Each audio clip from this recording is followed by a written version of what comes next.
Hello there all you wonderful web-wandering beasts, Hench's Fiend here. Back at it with another music review as is customary on this channel. Now if you have any idea or any interaction with TikTok, you will absolutely know who Bella Poarch is. Obviously being one of the largest TikTok stars, full stop, at 67 million followers. And so obviously we're here seeing another social media star transition into a career in music. Now, let's not lie. We've seen this happen before. The results have been, But of course, before we get too far into this review, make sure you like, share, subscribe. Come and join this bizarre community in which we discuss art in a fashionably wankerish way, yes. And to continue the attitude of shameless self-promotion, my band Acolyte has just dropped our second album, so please follow through on the link and, investigate some excruciating proggy goodness with long songs and obnoxious musicality. I feel greasy after that plug. But don't we all? They ask you how you are, you just have to say that you're fine, when you're not really fine. Ooh,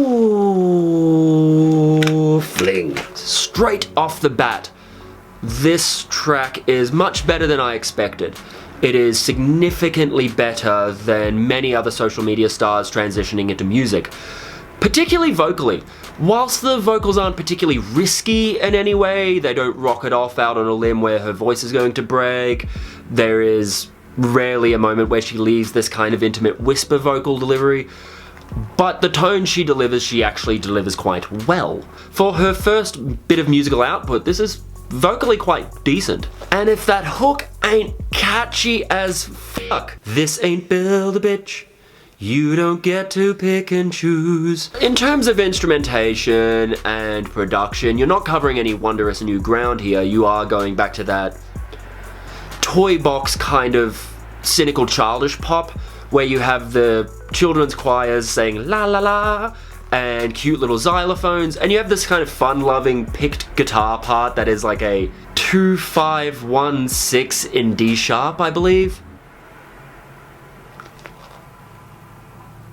Let me grab a guitar.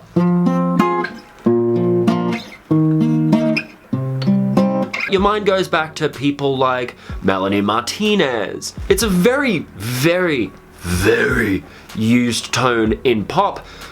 But there's a reason for that. It's a good tone to use for pop because it's immediately very dramatic. You always get this fun yet very dark Tim Burton-y feeling from this kind of a pop song. It's just a fucking shame it is criminally short.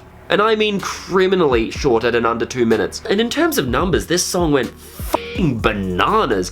I mean, in the time it took me to just listen to it, she has risen by 200,000 subs on YouTube. Jesus, I'm jealous. Like, share, and subscribe to keep my jealousy at bay. Help me! Lyrically, I really enjoy the themes that are being touched on in this song. Of course, it being about the beauty standards and expectations upon women and how extreme they are, and it touches on them in a really fun and twisted kind of way. Comparing it to, of course, Build-A-Bear Workshop, where you get to design your perfect little dream thing that you get to take home. Because we all know so many men,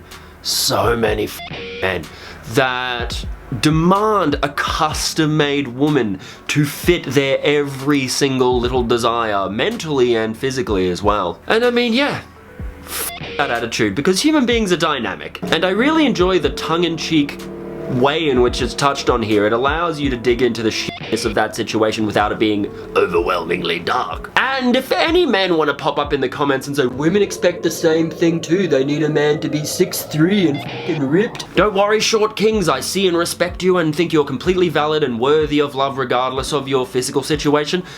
But yes, let women have a discussion in this issue. It's affecting them pretty fucking radically too, okay?